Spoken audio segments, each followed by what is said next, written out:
사랑하는 영락교회 지체들에게 주 안에서 평화 인사를 전합니다. 오늘은 2023년 12월 19일 화요일입니다. 오늘의 묵상 본문은 사도행전 11장 1절로 30절까지의 말씀입니다. 오늘 본문 말씀 11장 1절부터의 말씀은 이렇게 시작합니다.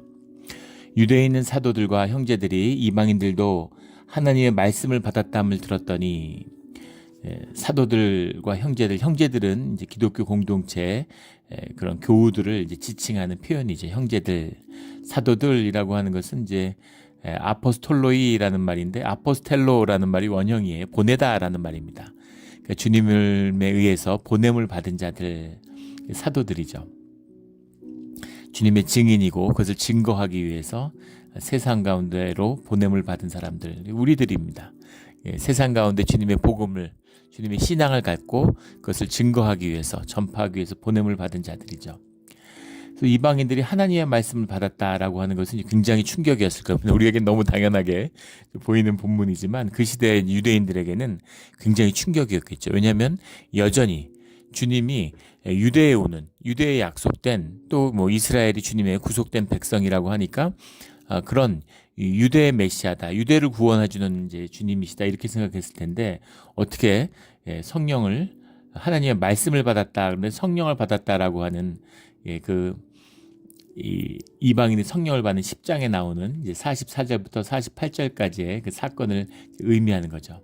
가이사랴에서 고넬료의 집에 가서 말씀을 선포하고, 그곳에서 44절에 보면 10장에 베드로가 이 말을 할 때 성령의 말씀 듣는 모든 사람에게 내려오시니, 마치 오순절 사건과 같은 말씀 가운데서, 그전에는 이렇게 세례를 베풀고, 성령 세례를 베푸고 세례하는 가운데 이제 임하는 경우는 있었는데, 말씀을 선포하는 가운데 그 말씀을 통해서도 성령이 부어주심을 경험하게 되는, 성령을 받았으니 누가 능히 물로 세례 베품을 금하리요 라고 하고, 반대로 물로 세례를 받은 자들에게 성령을 받는 건 줄 알았는데 성령 세례를 받은 자들이 물로 세례를 받는 그런 사건이 일어났다는 겁니다. 굉장히 놀라움들이 있었겠죠. 그래서 그것이 이제 유대의 예루살렘에 그 소식이 전해진 겁니다. 2절에 베드로가 예루살렘에 올라갔을 때 할례자들이 비난하여, 할례자들이라는 말이 호이, 에크, 페리토메스라는 말인데, 호이라는 게 영어의 정관사 더도 되고, 또 도우스, 무엇 한 사람들, 에크라는 게 오부, 그리고 페리토메스라는 게 이제 썰컴시전이죠. 그래서 할례 사람들 이런 의미입니다. 할례자들이 누굴까? 할례자들은 유대인들이죠. 그런데 여기서는 특별히 일반 유대인들을 얘기하거나 바리새파 유대인들을 이야기하는 건 아니고, 그런 사람들 베드로가 찾아갔을 리도 없겠죠. 그래서 예루살렘에 있는 기독교 공동체 가운데 있는 그 가운데 유대인들을 이야기하는 겁니다. 근데 그 말도 좀 이상한 것은, 왜냐하면 예루살렘 공동체의 사람들은 대부분 거의 전원이 다 유대인들일 텐데, 물론 헬라파 유대인도 있을 것이지만 이제 히브리파 유대인도 있을 것이고, 근데 그런 사람들을 특별히 할례자라고 이야기하지는 않았을 것 같습니다. 할례자들이라는 말은 바리새파 유대인들 같이, 아니면 바리새파인에서 개종한 사람도 있을 수 있었겠죠. 하지만 유대의 율법의식에 투철한 자들, 또 자신이 할례받은 자로서 유대인의 특권의식에 젖어 있는 사람들, 이런 사람들을 지칭하는 이제 그런 표현이죠. 물론 기독교 공동체 안에 있고 주님의 말씀 가운데 있지만, 여전히 어떤 유대인의 옷을 벗지 못한, 유대인의 때를 벗지 못한 자들, 그 한계에 갇혀 있는 자들, 율법의식에 붙들려 있는 자들, 이제 그런 자들을 할례자들이다, 이렇게 불렀을 겁니다. 유대인들은 자부심을 느끼는 표현이고, 기독교 공동체에서는 약간 그런 폄하의 의미가 들어있겠죠. 아직도 이제 아래서 깨어나지 못한 자들, 이제 그런 의미가 들어있는 겁니다. 근데 그런 자들이 비난하여, 그래서 교우들이 지금 사도들을 비난하는 거예요. 그런 일이 벌어졌다는 겁니다.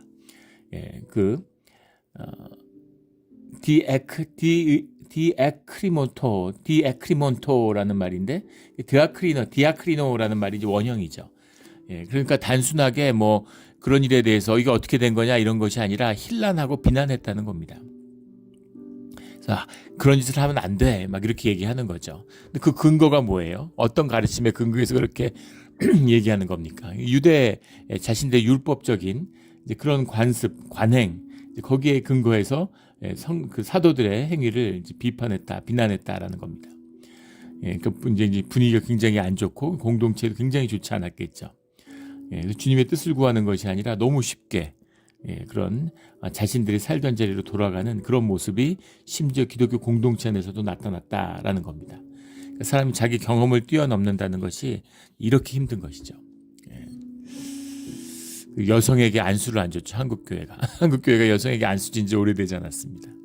심지어는 장애인들에게도 안수를 주지 않았어요. 주님 앞에 이제 온전한 자가 아니다. 뭐 이런 식으로 마치 하나님의 벌을 받은 사람들인 것처럼 전혀 그런 뜻이 아니라고 예수님이 말씀하셨음에도 불구하고 주님의 말씀을 따르는 자들이 이제 그런 걸 가로막는 거죠. 그래서 이르되 내가 무헬라자의 집에 들어가서 함께 먹었다 하니 어떻게 이방인들하고 같이 밥을 먹을 수 있느냐 이 얘기죠. 4절에 베드로가 그들에게 이 일을 차례로 설명하여 설명하여라고 해석을 했는데 설명하여라는 것은 진짜 잘못된 표현입니다. 엑스티테토라는 말인데 에크티데미라는 말이 에크티데미라는 말이 성경에 나오는 말씀을 선포했다 이런 말이에요. 그러니까 주님이 주신 그 뜻을 이렇게 선포하는 것이죠. 뭐 설득하고 뭐 절충하고 이해시키고 이런 게 아니에요. 주님의 말씀은 이해시키지 않습니다. 이 주님의 말씀이 이해되지 않아요. 주님의 말씀이 어떻게 이해가 되겠습니까? 상식적이고 문화에 맞추어서 경험에 맞추어서 이해하는 거잖아요.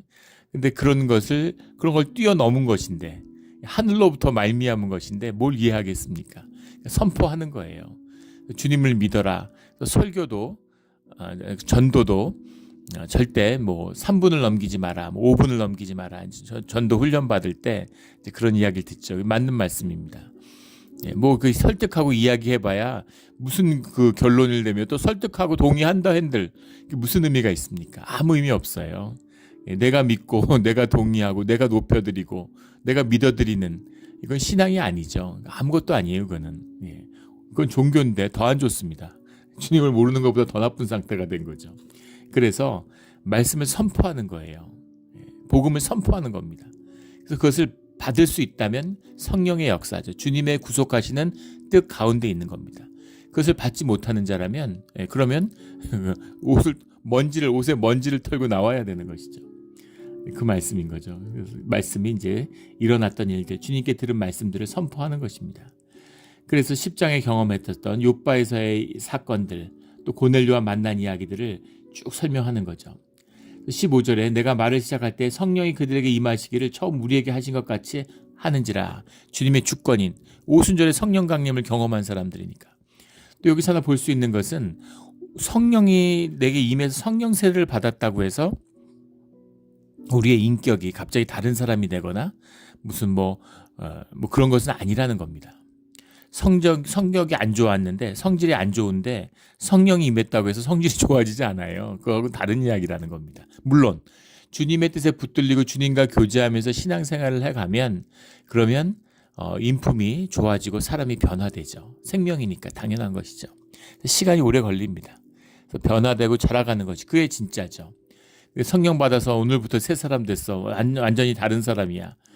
무슨 스크루지 영감같이 그런 건 아니에요. 물론 세계관이 바뀌고 관점이 바뀌고 인생의 가는 길이 바뀔 수 있습니다. 그것은 하루아침에 바뀔 수 있죠. 그렇다고 해서 어제까지 성품이 안 좋았는데 오늘 갑자기 성품이 좋아, 어제까지 성질이 급했는데 갑자기 느긋해진다, 이런 건 아니라는 겁니다. 그런 기질들은 남아있죠. 성령 가운데에서 이제 새로운 세상을 바라보는 눈이 열리는 거죠. 본질의 역사가 열리는 겁니다. 말씀의 본질이 무엇인지를 만나게 되는 거죠. 눈이 열려야 돼요. 보이지 않는 게 봐야 되는데 눈에 보이는 것만 보이니까 주님을 영접했다고 하는데 세상에 보이는 세상을 쫓고 현상을 쫓으면 결국은 본질을 잃어버립니다. 본질이 닫히게 되는 것이죠. 그래서 성령이 그들에게 임하시기를 처음 우리에게 하신 것 같이 하는지라. 이런 성령의 역사가 떠나지 않는 우리 공동체가 되기를 주의 이름으로 축원합니다. 이런 역사를 경험한 베드로가 그 말씀을 이렇게 선포하고 있는 것이죠. 16절에 내가 주의 말씀에 요한은 물로 세례를 베풀었으나 너희는 성령으로 세례를 받으리라 하신 것이 생각났노라. 예수님의 가르침과도 다르지 않았다라는 말씀이죠. 그런즉 17절에 하나님이 우리에게 주 예수 그리스도를 믿을 때 주신 것과 같은 선물을 그들에게도 주셨으니 내가 누구에게 하나님을 능히 맡겠느냐. 주님이 하신 일이다.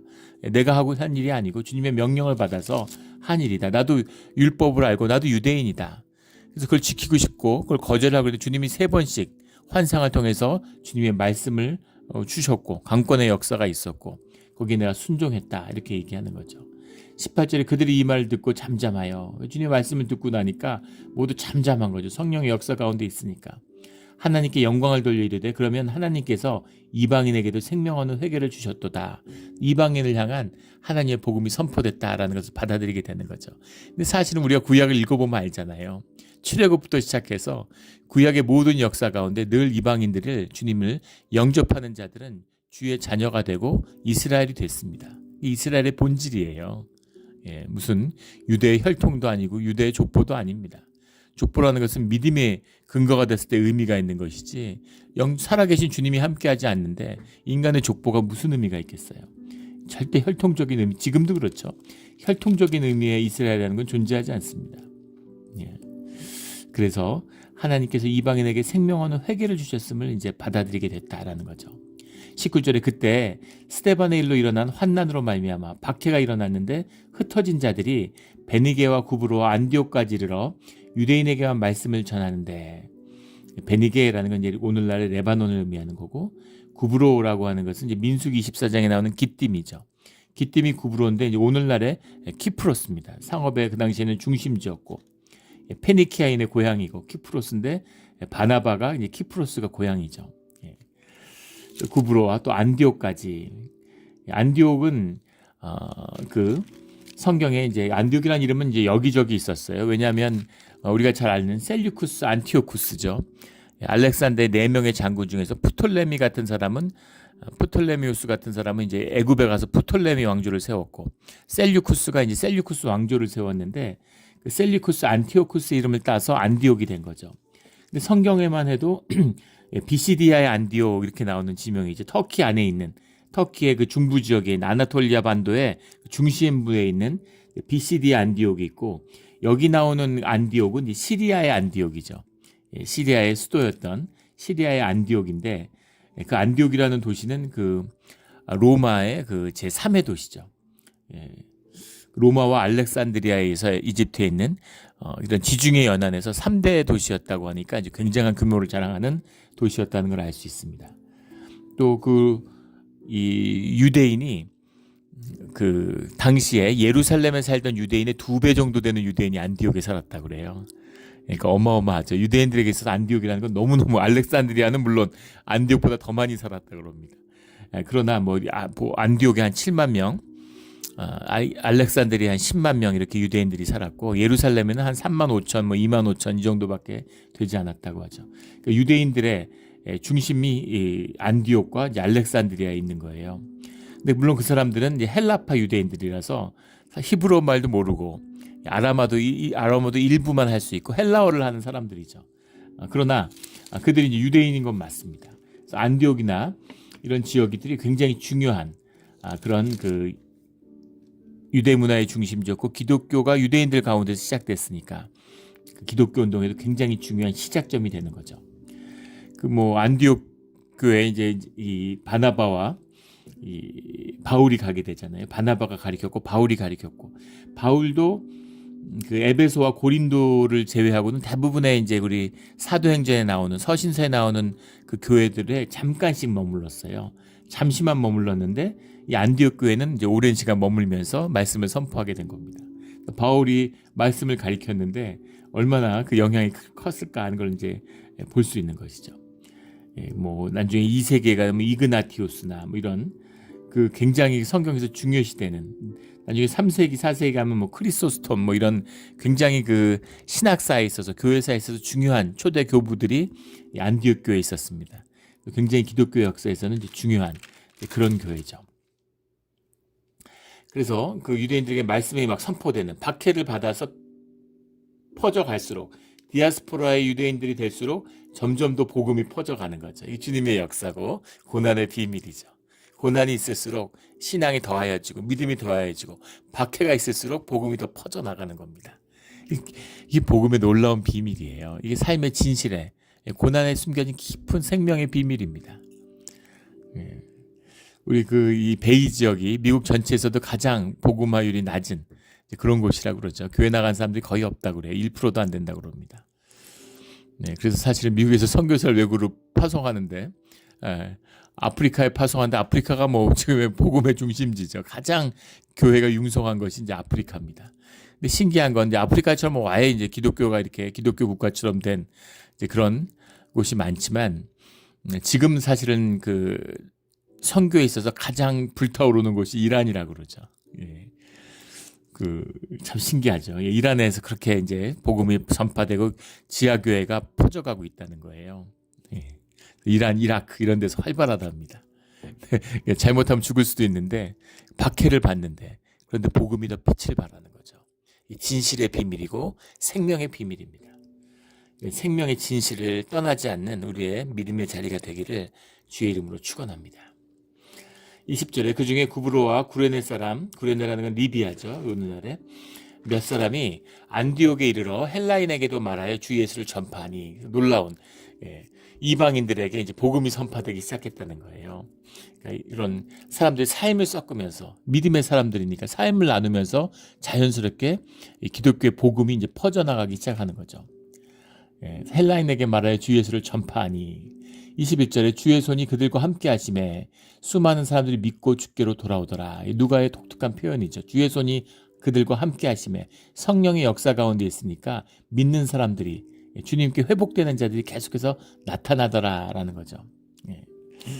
22절에 예루살렘 교회가 이 사람들의 소문을 듣고 바나바를 안디옥까지 보내니 바나바가 안디옥 교회 파송이 돼서 이제 가게 되는 겁니다. 보통은 사도들이 가고 요한이 가고 요한과 베드로가 가고 이랬는데 바나바가 안디옥에 파송을 받았어요. 근데 그 당시에 사도가 예루살렘에 없었기 때문에 박해 때문에 바나바가 가게 됐다 이런 해석도 있는데 근데 그런 것보다는 바나바가 어떤 이유에서든 굉장히 존경받고 사도 못지않은 권위를 가지고 말씀을 또 바나바는 그 이름 자체도 그렇지만 그 설교를 아주 잘하는 말씀을 증거를 잘하는 은사를 가진 사람이었다는 거죠. 그래서 바나바가 파송을 받게 되는 겁니다. 23절에 그가 이르러 하나님의 은혜를 보고 기뻐하여 모든 사람에게 굳건한 마음으로 주와 함께 머물러 있으라. 믿음에 대한 권면을 하는 거죠. 그래서 바나바는 24절에 착한 사람이요 아가토스라는 말인데 성령과 믿음이 충만한 사람이라 온유하고 또 사람을 품어줄 수 있는. 그래서 바나바가 25절에 사울을 찾으러 다소에 가서 주님을 영접하고 예루살렘에 와서 사도들을 만난 그 사울이 다소에 가서 머물고 있는 겁니다. 고향에 가서. 그런데 이제 사울을 찾아서 바나바가 같이 가자 이렇게 해서 안디옥에 가게 되는 거죠. 여기 안디옥에서 바울의 첫 번째 전도 여행이 시작되는 겁니다. 역사의 전환점이 되는 그런 중요한 안디옥의 사역이죠. 그래서 바울과 함께 바울을 동역자로 세운 사람, 물론 주님이 하시는 일이지만 그 사람이 바나바였다는 겁니다. 초기에 보면 바나바 이름이 사울 항상 앞에 나오죠. 바울 앞에. 바나바의 영향력도 컸다라는 걸 알 수 있습니다. 마가를 동행하는 문제로 13장인가요? 가면은 이제 바울과 결별을 하게 되는데 그것도 기가 막힌 일이죠. 그 마가가 예루살렘으로 돌아와서 이제 마가복음이 탄생하고 또 바울은 이 서신서들을 이루어가는 가장 유대적인 모습과 가장 이방을 향해 열려있는 모습 그 두 가지 역사가 나타나는 거죠. 이것이 주님의 성령이 함께 하시는 귀한 역사입니다. 갈등이 있을 수도 있고 분쟁이 있을 수도 있겠지만 모든 것이 협력해서 주님의 섭리를 이루어가는 그런 역사가 나타나는 것이죠. 바나바가 사울을 찾으러 다소에 가서 만남에 안디옥에 데리고 와서 둘이 교회에 1년간 모여 있어 큰 무리를 가르쳤고 제자들이 안디옥에서 비로소 그리스도인이라 일컬음을 받게 되었더라. 우리가 크리스찬인데 크리스타노스라고 하는 크리스토스의 종 이런 말이죠. 크리스찬의 것. 그 당시 이제 로마의 시대고 로마가 지배하던 시대인데 그들이 가이사르의 것, 케이사르의 것, 그런 표현을 썼다고 그래요. 그래서 그 영향을 받았을 것이다 이방 지역에서. 왜냐하면 주님이라고 부르니까 주인, 마이 로드 이거죠. 주님 주님 이렇게 얘기하니까 그 사람들이 저 사람들의 주인 그리스도의 종들이다. 그리스도의 노예다. 이런 의미에서 이제 크리스타노스라고 하는 크리스찬이라고 하는 그리스도인이라고 하는 표현을 쓰게 된 거죠.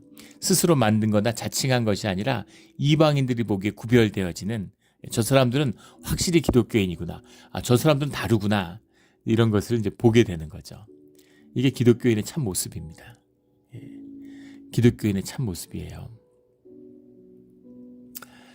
우리 이런 초대교회 성령의 역사가 오늘 우리에게 나타나기를 우리가 그것을 기도하는 주의 자녀들이 되기를 주의 이름으로 축원합니다. 지금은 교회가 어려운 시기입니다. 앞으로 아마 더 어려워지는 걸 보지 않을까 싶어요.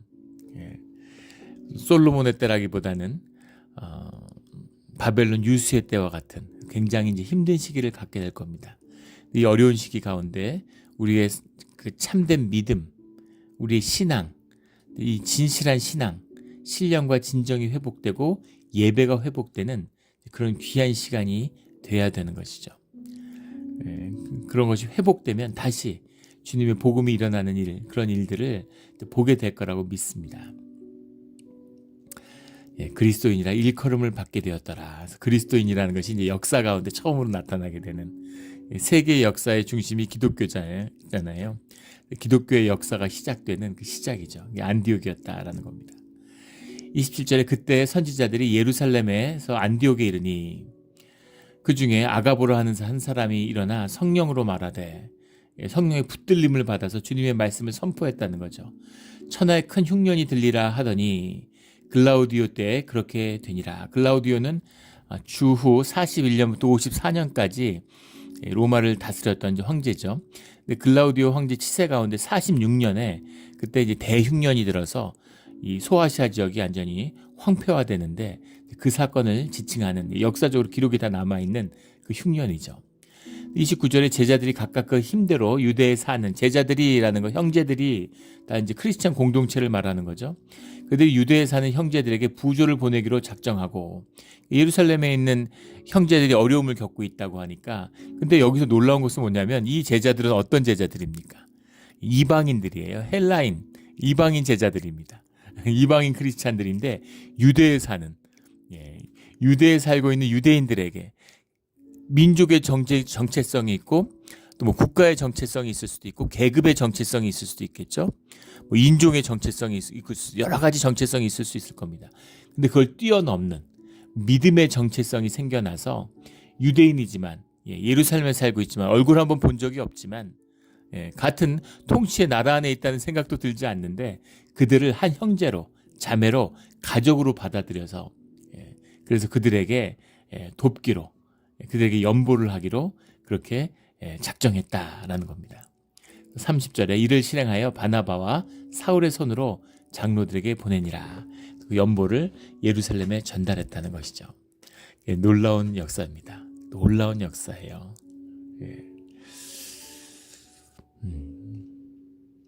사실 현상적으로 보면 기적 같은 일이 나타난 것이죠.